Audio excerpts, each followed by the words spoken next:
Oke, Pak. Lanjutkan 143, Pak.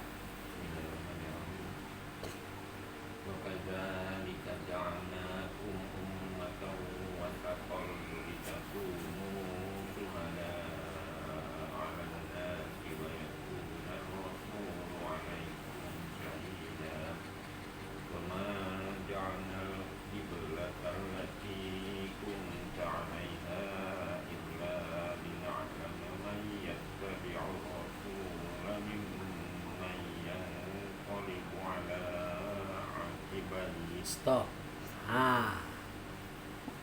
Jadi Pak Bambang, sedemikian itu kami jadikan. Ingat, kata ini kami nih, Pak. Ya. Wa kadzalika ja'alna. Nah itu kami artinya, Pak. Arti kami di sini Allah dan Rasul atau alhamdu. Alif lam dengan hamdu. Jadi alhamdu atau Allah dan Rasul. Makanya berkata kami, wa kadzalika ja'alna ummatu wasata. Dan sedemikian itu kami jadikan kamu itu umat pertengahan. Supaya apa?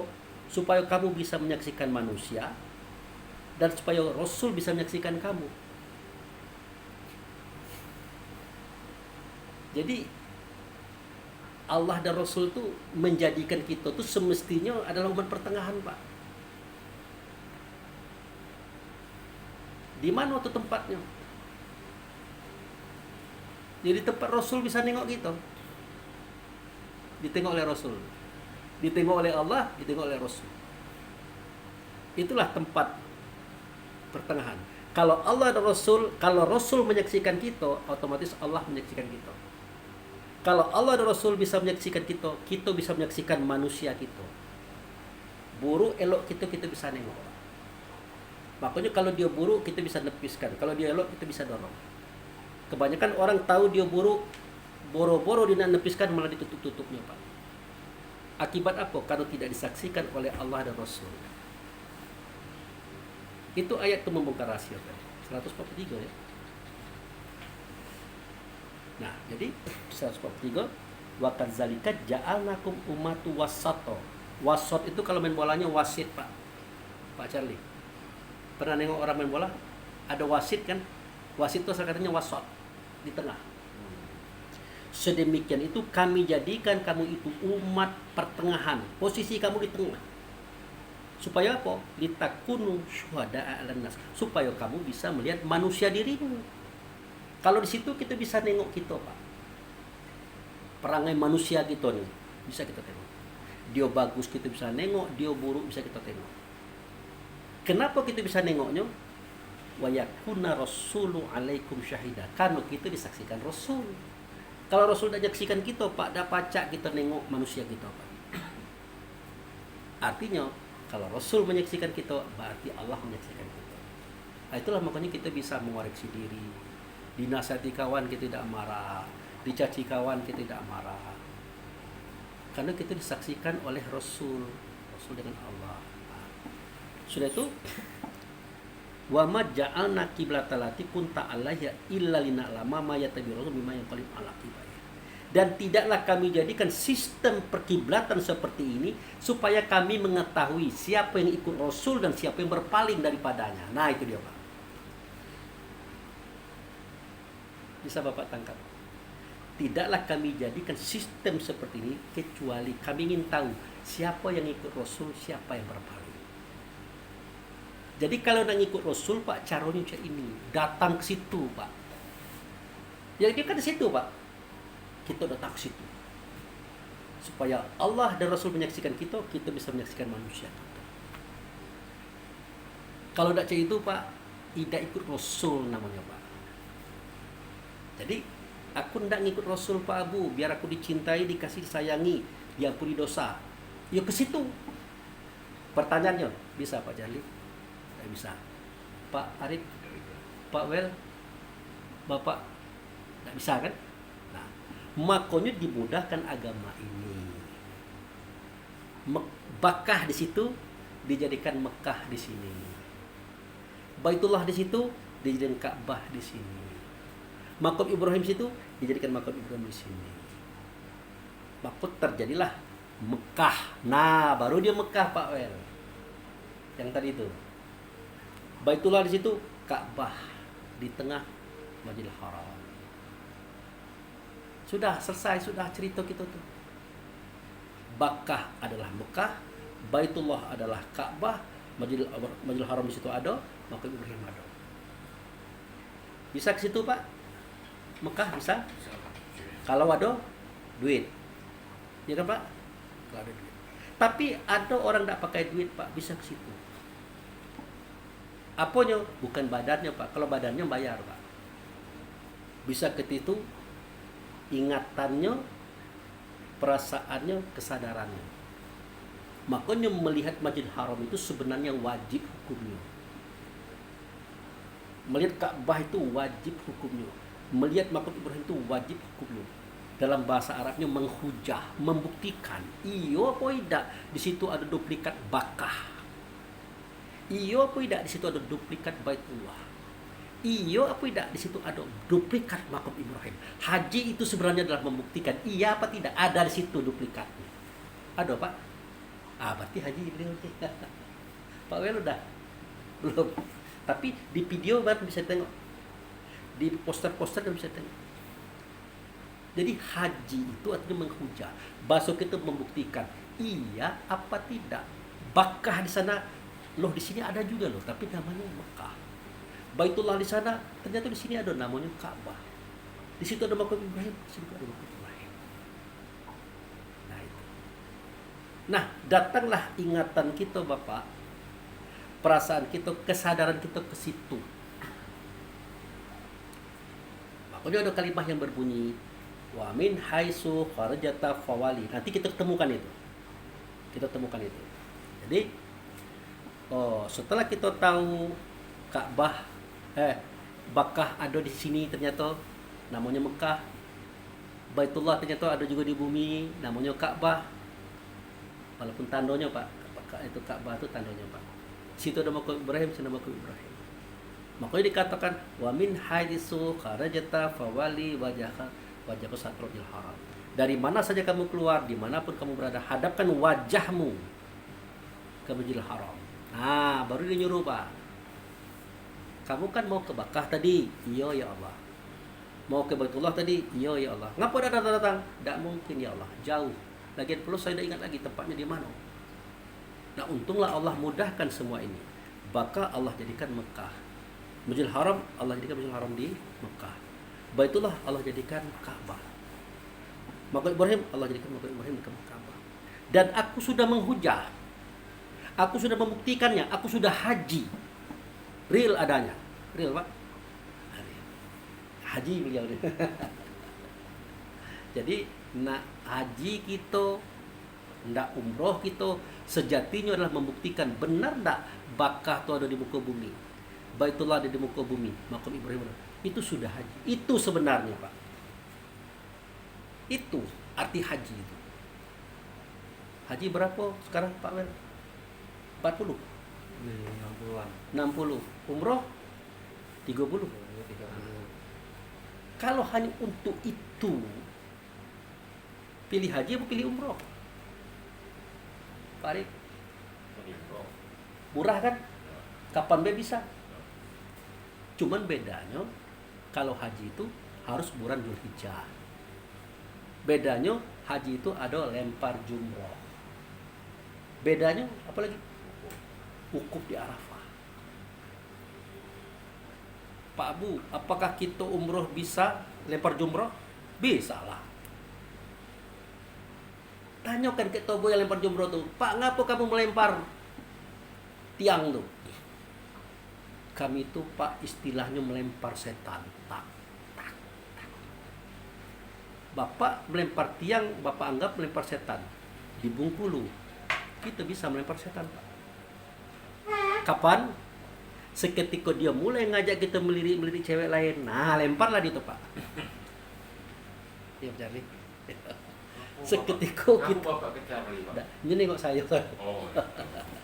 Seketika kita melihat uang orang, kita boleh berpikir aneh-aneh. Lemparlah Pak. Itu lempar jumroh. Seketika kita mulai pelit. Awak ada duit Jajan ada duit, lemparlah setan Pak. Itu lempar jumroh, bukan melempari tiang itu, tapi benar juga melempar tiang sebagai syariat, sebagai simbol. Sejatinya bukan itu yang dilempar. Masa kita nganggu bini orang Pak, nak ke Mekah dulu melempar itu? Oh jauh nih. Jangan-jangan bawa bini orang dulu ke Mekah, nah kacau. Kemana kau berdua nih nak ke Mekah dan aku nak melempar tiang tuh? Oh tidak cak itu. Lempar setan dirimu yang mengajak kamu berbuat serong kepada bini orang. Itu yang dilempar. Itu hakikat lempar jumroh. Sudah tuh wukuf di Arafah. Wukuf itu artinya berhenti untuk mengenal. Berhenti dulu bapak kerja, berhenti dulu bapak sibuk di rumah tangga, berhenti dulu bapak santai minum malam misal. Berhenti dulu untuk mengenal. Hari ini bapak wukuf. Pak Charlie, Pak Welly, Pak Arif, beliau hari ini sedang wukuf Pak. Wukuf itu artinya berhenti Pak. Untuk apa? Arafah, mengenal. Mengenal siapa Pak? Mengenal Allah, Tuhan, Rasul, Nabi, diri tidak diri. Dari mana? Dari mana? Tidak kemana. Wukuf Pak Charlie sekarang itu. Itu wukuf. Kalau kita balik dari Mekah haji, sampai di sini tidak ada kegiatan apa-apa, tidak pengen belajar, tidak ingin mengenal, kebohongan kita terbukti. Tapi jangan disebutkan Pak, bapak ini sejak balik haji tidak pernah saya tengok bapak ini pengajian, tidak pernah saya tengok bapak ini mengkaji. Bohong berarti Arafah bapak kemarin. Jangan. Nah, itu.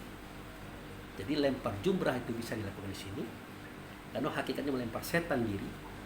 Wukuf itu artinya berhenti sejenak, menikmati kehidupan dunia, mencari kajian, mencari paham sehingga kita mengenal siapa Allah, siapa Tuhan, siapa Rasul, siapa Nabi, siapa diri sendiri, dari mana sedang menandak kemana. Itulah wukuf di Arafah. Siapa nak ngasih tahu ini Pak? Kita di Arafah itu pun tidak ini yang diceritakan orang. Kadang-kadang nanya masih ada yang jaga kemarin di situ. Kadang-kadang tidur, kadang-kadang main HP. Apa yang dia pahami dari situ? Tidak ada. Padahal al-hajju wukufil Arafah. Haji itu, menghujah itu, seketika kamu berhenti mengenalnya. Seketika kamu mengenalnya, baru kamu paham. Pertama kali dikenal apa Pak?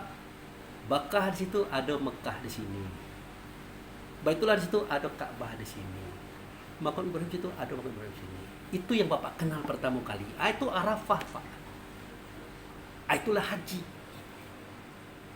Ngomong pula Pak Abu tuh haji ke Kerinci, mana ada itu? Tidak mungkin. Haji itu di Arafah. Al-haji wukufil Arafah. Haji itu, menghujah itu, seketika kamu berhenti dan kamu mengenal dia. Yang pertama dikenal itu Pak. Bakah di situ, Mekah di sini. Baitullah di situ, Ka'bah di sini. Makam Ibrahim di situ, makam Ibrahim di sini. Barulah kita mulai bercerita tentang Allah dan Tuhan, Rasul dan Nabi, diri dan kehidupan diri, seterusnya. Jadi 30 juta apa? Tidak repot gitu. Kenapa? Karena kita tahu maksud yang Allah maksud. Jadi kita selama ini, kamu sudah haji, aku baru umroh, minder pula kita kamu umroh. Padahal haji dan umroh itu sejatinya sama.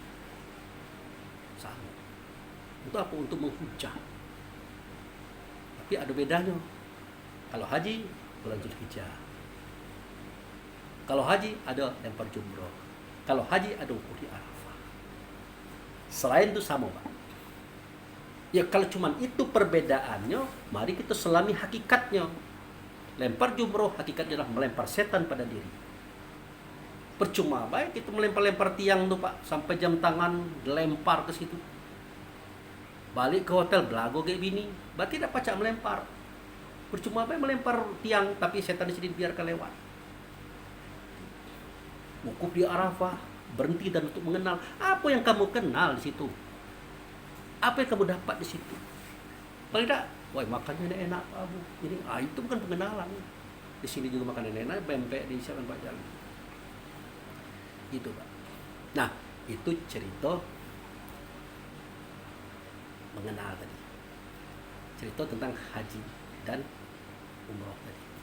Tapi ya itulah, haji dan umroh itu sama, ada bedanya. Perbedaannya bulan Zulhijjah, wukuf di Arafah dan lempar jumroh. Hakikatnya walaupun umroh bisa haji, Pak. Kenapa? Itulah hakikatnya. Kembali pada cerita tadi. Setelah kita tahu bahwa Makkah ada di sini, Pak, Baitullah ada di sini, walaupun itu Ka'bah, Makam Ibrahim ada di sini. Nah, datang di situ, Pak.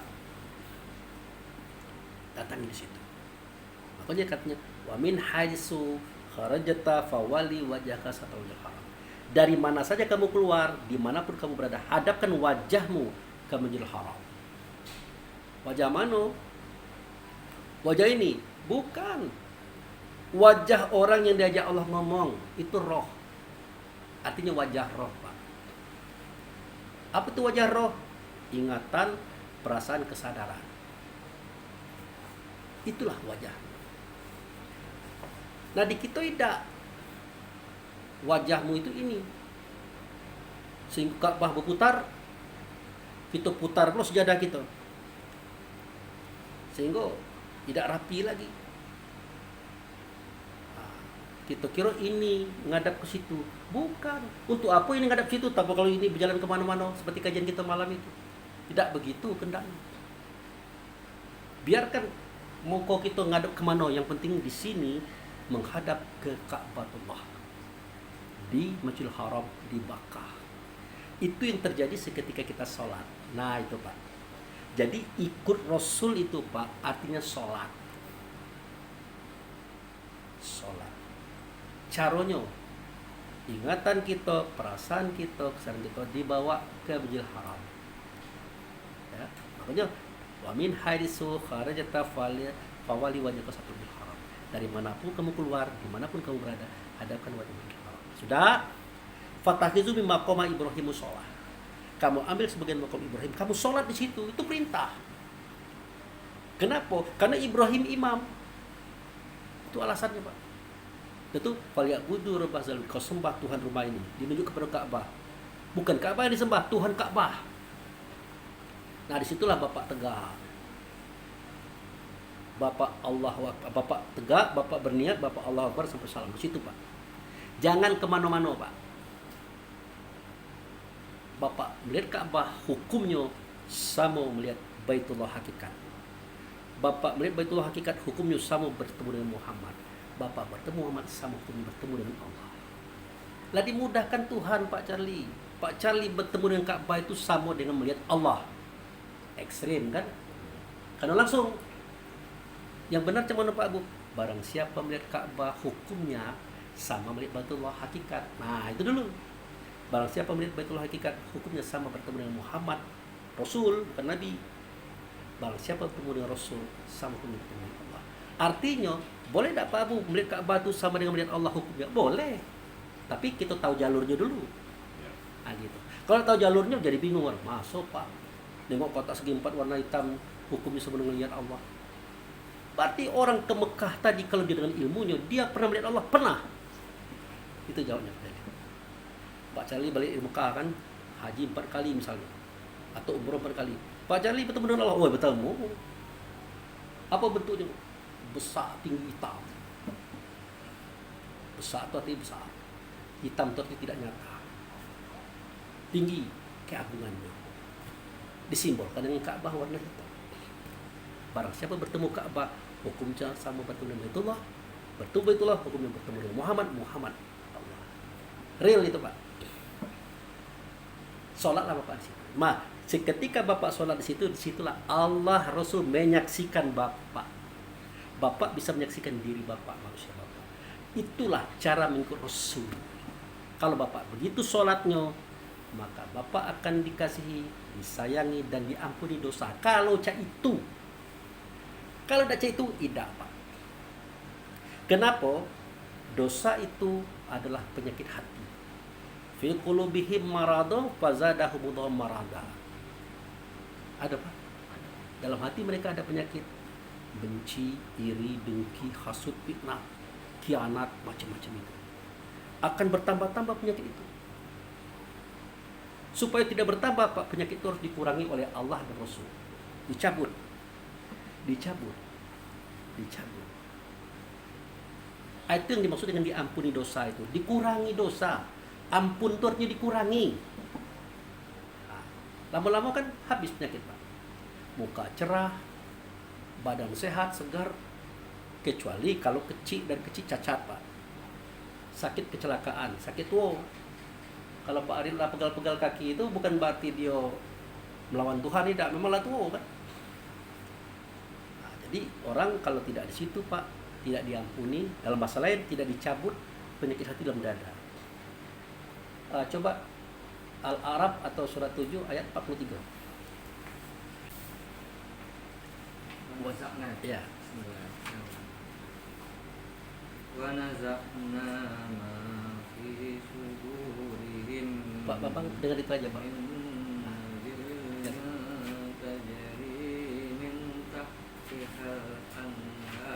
Stop, cukup. Ya. Wa nazakna ma fi sudurihim min ghillin tajri min tahtiha al-anhar. Di tempat yang mengalir air di bawahnya. Terus Pak, terjemahannya? Kami mencabut rasa dendam dari dalam dada mereka. Di tempat Di bawahnya mengalir sungai. yang di bawahnya ada air. mengalir di bawah mereka sungai-sungai. Stop. Bapak tahu di Mekah tuh ada air Zam-Zam? Betul? Iya. Seketika Bapak berada di dalam Masjidil Haram, depan Ka'bah, di samping makam Ibrahim, di bawahnya ada Masjidil Haram. Disitulah Pak, dicabut penyakit hati Bapak. 1, 2, 3. Itulah yang dimaksud dengan diampuni dosa. Kalau kami ikut saya di situ. Gitu. Nah, seketika Bapak tidak sholat seperti itu, yang kita ceritakan malam itu di masjid, Bapak ke bank, ke pasar, kemana-mana, berarti Bapak itu sholatnya di sisi Baitullah, tidak di Baitullah Pak. Nah itu silakan buka surat Al-Anfal ayat 35. Wa ma kana sholatuhum 'indal baiti illa muka'aw tasbiyah wa waruqul 'adzaba bima kuntum takfurun.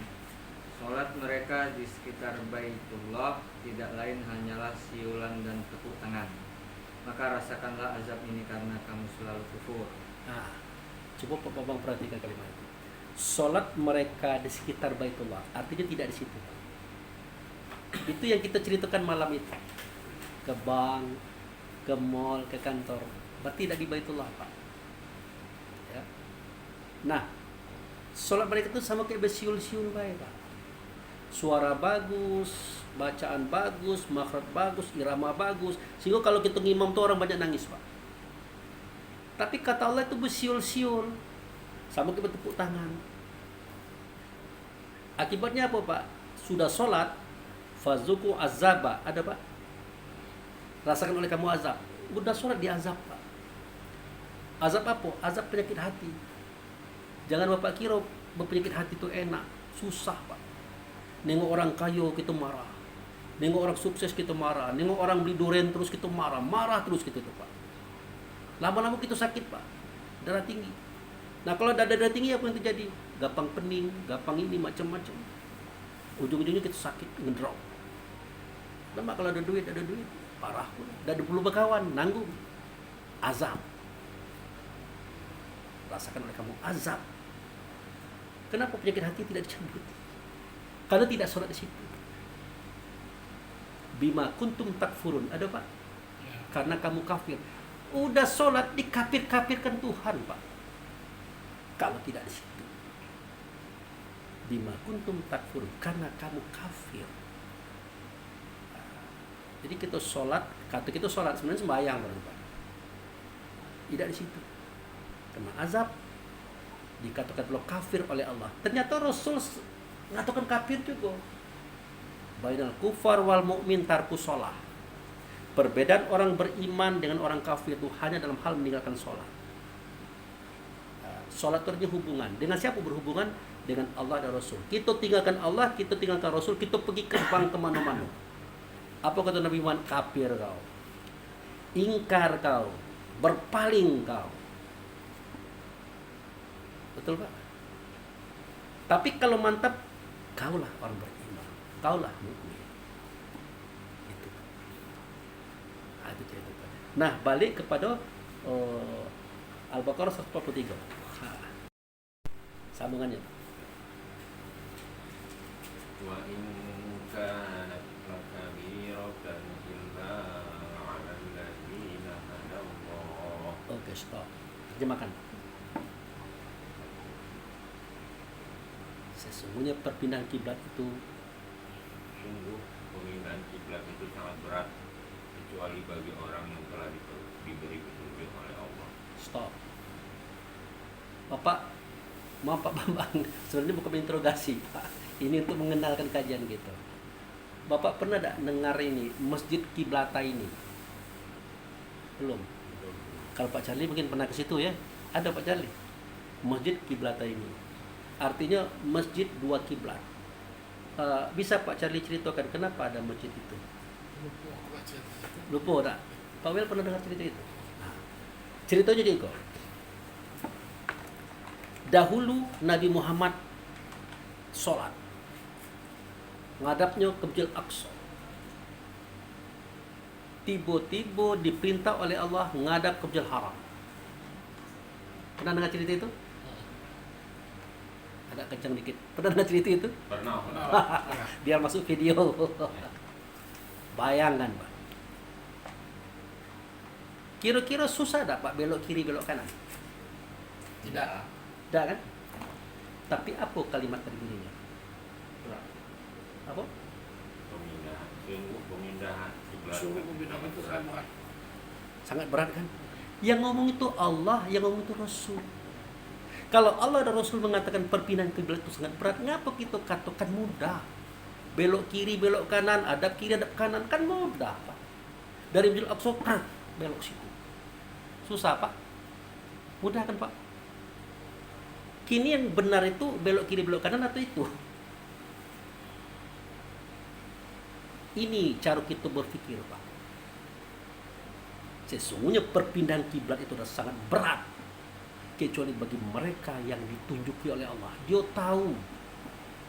Salah satu di antara orang yang ditunjuki oleh Allah itu, bukan salah satu ya, sebagian daripadanya yang diberi petunjuk oleh Allah itu, insya Allah yang hadir malam ini. Apa susahnya Pak ngadap ke Masjid Aqsa, belok ke Masjidil Haram? Susah tak? Tidak kan? Berarti mudah.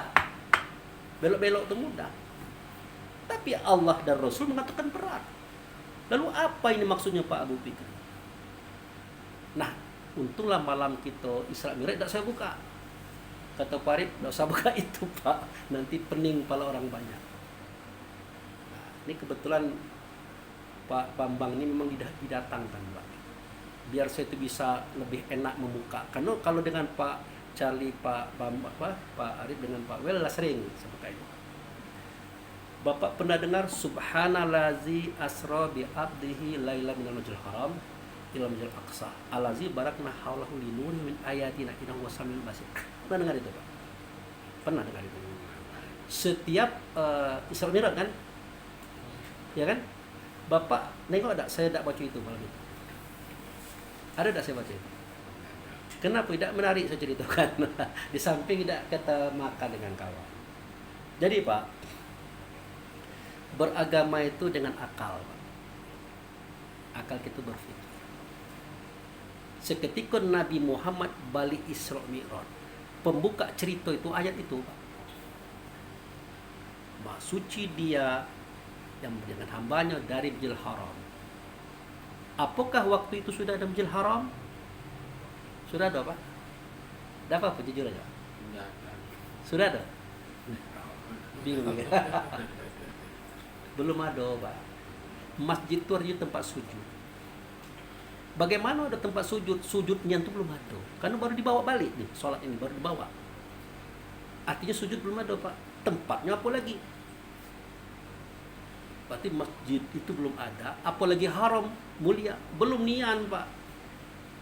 Woi ada Pak Abu yang ada Ka'bahnya waktu itu tuh. Nabi Muhammad tuh lah nengok Ka'bah di situ. Waktu itu Masjidil Haram hari ini, waktu itu dia adalah kuil.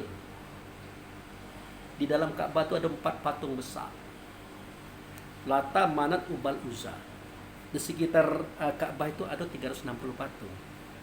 Tempat orang Quraisy yang kafir tadi minum-minum, main perempuan, bahkan pernah bugil serempak di situ.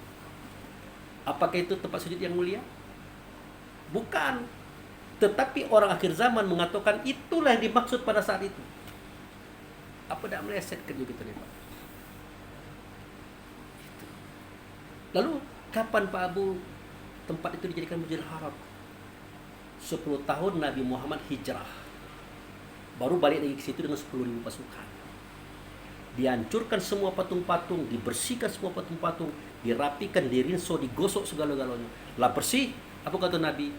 Mulai hari ini, tempat ini kita jadikan tempat sujud yang mulia atau Masjidil Haram. Bilal naik ke atas Ka'bah, kumandangkan azan untuk pertama kali. Sejak saat itu, Masjidil Haram itu ada di tempat itu. Tapi belum di saat Nabi Muhammad membawa ayat ini. Subhanallazi tadi. Kalau begitu, Masjidil Haram yang dimaksud Nabi waktu itu yang mana Pak Abu? Ya itu tadi yang kita ceritakan. Negeri Bakah, ada rumah, ada kiblat, ada Ibrahim, ada makmum, sujud. Nah, ada tempatnya Pak. Tempat itulah tempat sujud. Tempat sujud apa? Tempat sujud yang mulia. Siapa yang mulia? Bukan tempat sujud, tapi beliau yang kita tengok yang mulia. Wujud serta Allah. Kalau kita bukan mulia, tetapi dimuliakan. Itulah Masjidil Haram Pak. Tempat kita pertama kali. Setelah kita turun ke dunia, masuk ke tubuh, terpari di hati, kita diajar sholat, kita nengok lagi ke tempat itu. Apa kata kita? Alangkah jauhnya tempat sujud itu. Dalam bahasa Arabnya Masjidil Aqsa.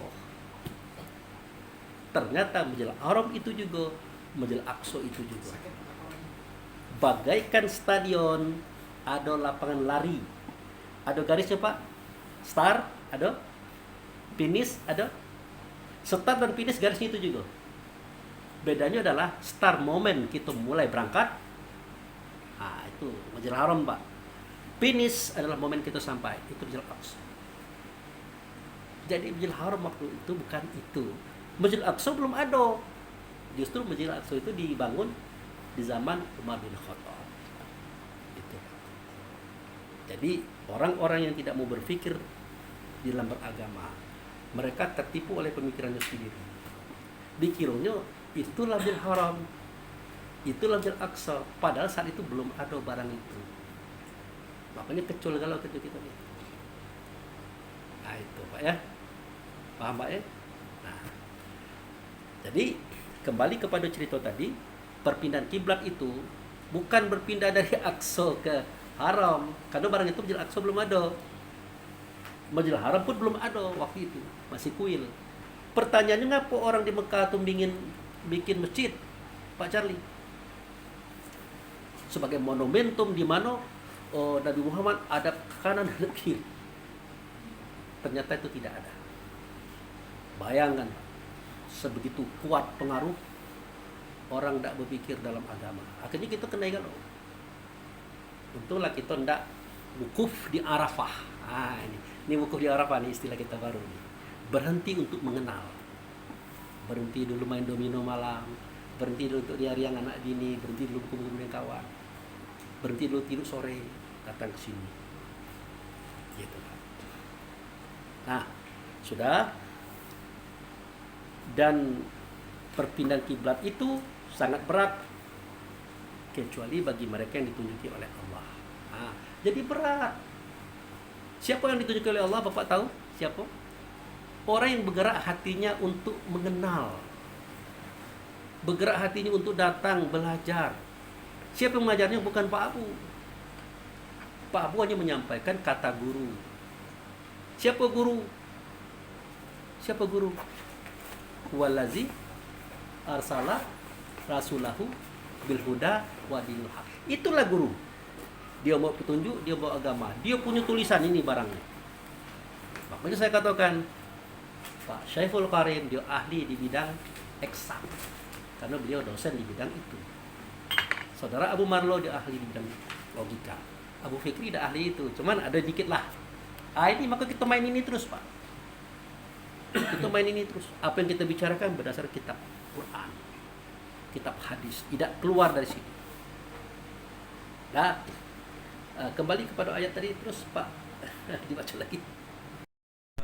كان الله ليضيع إيمانكم إن الله بالناس لرؤوف رحيم. Terjemahan Pak. Dan Allah tidak akan menyia-nyiakan imanmu. Sungguh Allah Maha Pengasih, Maha Penyayang kepada manusia. Wa makanallahu liyudi'a imanakum. Sesungguhnya Allah tidak menyia-nyiakan keyakinanmu hari ini, malam ini. Apa yang disampaikan oleh orang rawa makmur itu dia dari kitab. Yang disampaikannya itu bukan omon-omon, real adanya. Keyakinan yang muncul pada hari ini Pak, Allah tidak sia-siakan. Nah, itu. Paham maksudnya Pak? Apa yang kita tangkap malam ini Allah tidak sia-siakan. Walaupun diserakkan 100 cuma dapat 20 lumayan. Ado nyangkut. Dan Allah sangat penyantun kepada semua kita. Artinya ada Pak ya? Wallahu bin nasi la ra'ufur rahim. Allah terhadap kita penyantun, pemaaf. Kenapa? Selama kita berjalan menuju Allah Pak, nak keliru kita, nak salah kita, kalau niat kita baik, Allah tolerir. Tak usah takut. Ikut takut, Pak Abu, kamu ngajar-ngajarkan ilmu tasawuf tuh. Iya, kalau benar, kalau salah cak mana? Coba bertanggung jawab. Lah bos besar lah yang bertanggung jawab, masa saya dulu.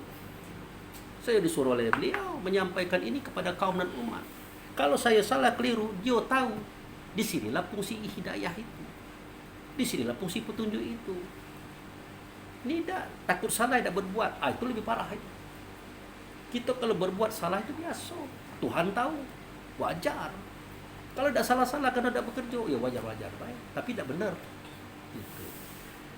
Nah, sambung ayatnya Pak, di bawah Pak. Di bawah tadi. Nah, ini baru kita cerita kiblat.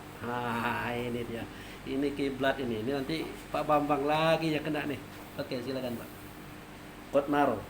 Qad naro taqalluba wajhika fis sama wala numalliyannaka qiblatan tardoha.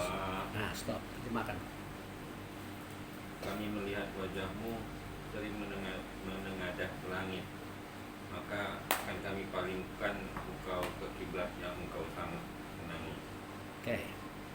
Jadi kata Nabi Muhammad, sebenarnya kata Nabi Muhammad yang berkata itu bukan Nabi Muhammad Pak, yang dalam dadonya itu Rasul. Kata Rasul itu bukan kata Rasul Pak, kata Allah. Jadi Allah berkata melalui Rasul, Rasul berkata melalui Nabi Muhammad. Apa beda Rasul dengan Nabi Pak Abu? Kalau Nabi itu yang membawa, itu badannya Pak. Kalau Rasul itu istilah kitanya roh. Tapi sebenarnya bukan roh, tapi bapak roh. Nah, aku lihat kamu. Nabi Muhammad itu ngomong dengan kaumnya, dengan sahabat. Kalau berdoa, meminta, mengarah itu ke langit. Langit itu Pak Charlie tinggi, besar, tidak berbentuk, tidak berupa, tidak bersuara. Itu kias Allah. Aku tengok kamu kalau berdoa ke Allah, meminta ke Allah, bermohon ke Allah. Apakah bukan itu yang terjadi sekarang Pak? Itu yang terjadi sekarang Pak. Kalau Bapak minta petunjuk ke siapa Pak? Ada apa? Ke Allah kan Pak? Ya. Iya, ke Allah. Ihdinas siratal mustaqim, betul Pak? Artinya tunjukilah aku jalan yang ke Allah kan? Padahal Allah sendiri udah ngomong, petunjuk bukan di saya loh. Di dia itu. Di Rasul itu petunjuk. Agama di beliau itu. Aku sudah sampaikan kepada kalian, huwallazi arsala rasulahu bil huda wa dinil haq. Dia itu Allah mengutus Rasul Rasul ini mau petunjuk, Rasul mau agama, ngapa kau minta petunjuk ke saya? Minta ke dia.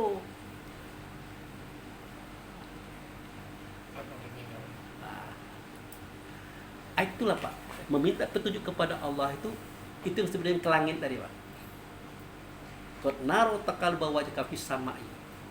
Sambungannya Pak, fala nuwalliyannaka kiblatan tardoha. Sambungan tadi.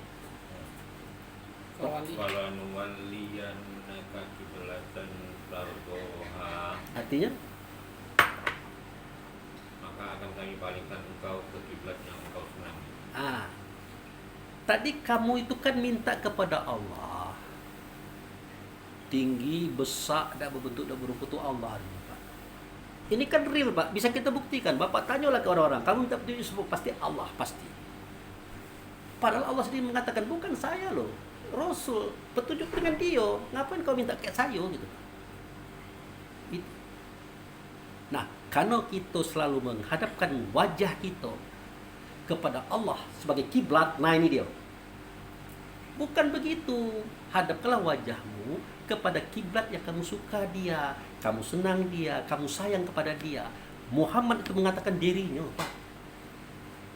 Hadapkan wajahmu kepada gue loh. Nah, itu tidak disebutnya, Pak. Cuman ya kecerdasan kita aja nangkap. Hadapkanlah wajahmu itu kepada kiblat yang kamu senang kayak dia. Senang kayak dia, sayang kayak dia. Rasul itu mengatakan dirinya, Pak. Nah, jadi pindah dari Allah itu kepada Muhammad ini Pak sangat berat. Nah, itulah yang disebut dengan perpindahan kiblat.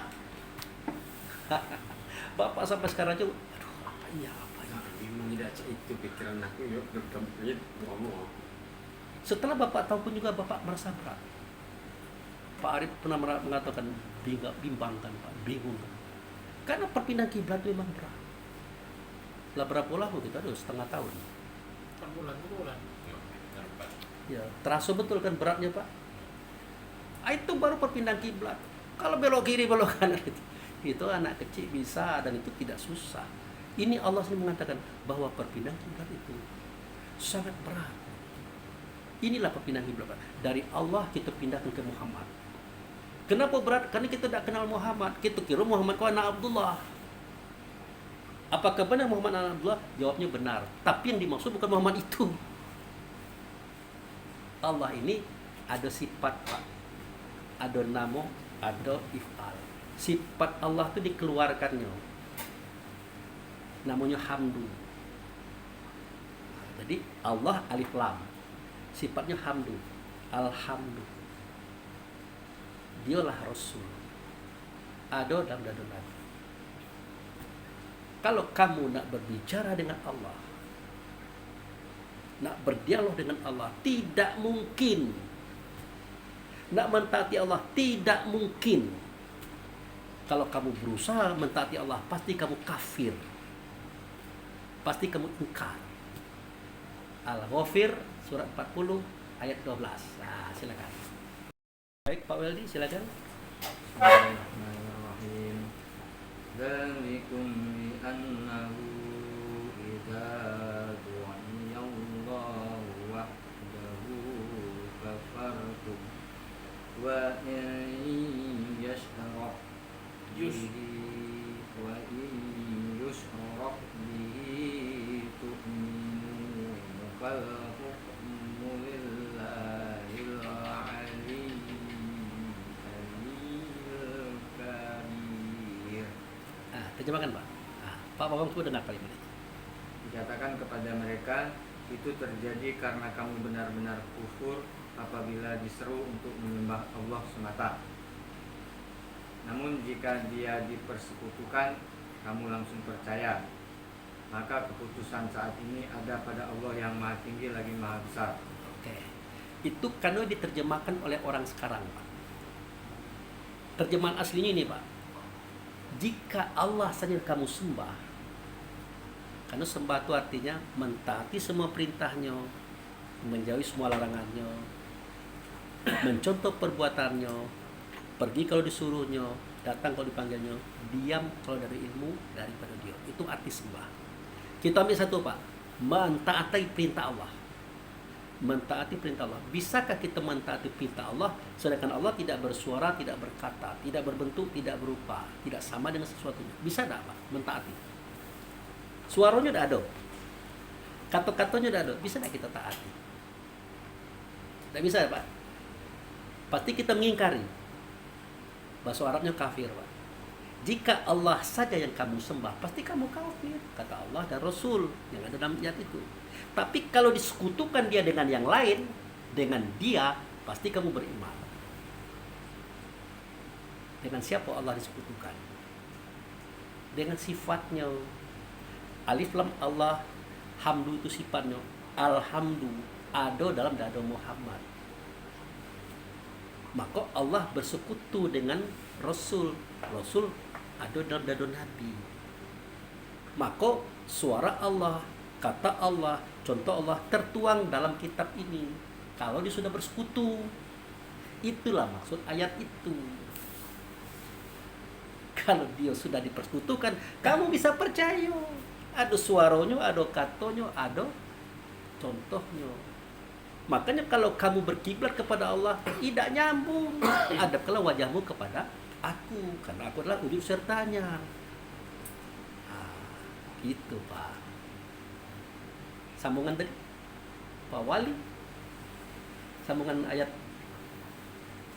kiblat tadi. Fawalli wajhaka satrul masjidil haram wa haitsu ma kuntum fawallu wujuhakum satrah wa innal ladzina utul kitaba la ya'lamuna annahu al-haqqu min rabbihim wa ma Allahu bighafilin 'amma ya'malun. Terjemahannya, maka hadapkanlah wajahmu ke arah Masjidil Haram, dan di mana saja engkau berada, hadapkanlah wajahmu ke arah itu. Dan sesungguhnya orang-orang yang diberi kitab dalam kurung Taurat dan Injil tahu bahwa dalam kurung pemindahan kiblat itu adalah kebenaran dari Tuhan mereka, dan Allah tidak lengah terhadap apa yang mereka kerjakan. memalukan Pak, orang Islam tidak ngerti ini Pak. Memalukan Pak. Orang ahli kitab baik tahu cerita ini Pak, bahwa perpindahan kiblat itu benar adanya dari Allah kepada Muhammad itu benar adanya, tetapi mereka menutupi seakan-akan itu tidak ada, biar kita tidak tahu. Sementara mereka itu tahu. Makanya waktu Bapak nanya bagaimana Pak, mereka tidak menyembah Allah, jangan ditanya Pak, tahu itu lebih ahli daripada itu. Jadi seketika kita sudah paham bahwa kiblat itu tadi Allah berganti kepada Muhammad. Muhammad bukan Muhammad Nabi tapi Muhammad Rasul, ada di Baitullah hakikat. Makanya agama ini dimudahkan. Bakah di situ, Mekah di sini. Baitullah di situ, Ka'bah di sini. Di situ ada makam Ibrahim, di sini ada makam Ibrahim. Makanya tadi hadapkanlah wajahmu ke Masjidil Haram. Betul Pak? Dimanapun kamu berada, hadapkan di situ. Sesungguhnya orang ahli kitab Yahudi Nasrani tahu cerita ini. Perpindahan kiblat itu memang berat, dan perpindahan kiblat itu memang ada. Muhammad itulah kiblatmu, bukan Allah. Kalau Allah kamu tuju, pasti kamu mengingkari dia. Tapi kalau kamu syarikatkan dengan Muhammad, pasti kamu percaya. Karena suara Allah, kata Allah tidak mungkin terdengar. Nyata pada Rasul, nyata pada Nabinya, tertulis dalam kitab. Itulah dulu Bapak-bapak, saudara-saudaraku, pada malam hari ini kajian kita akan kita lanjutkan nanti dalam pertanyaan singkat sambil kita makan pempek, makan dulu.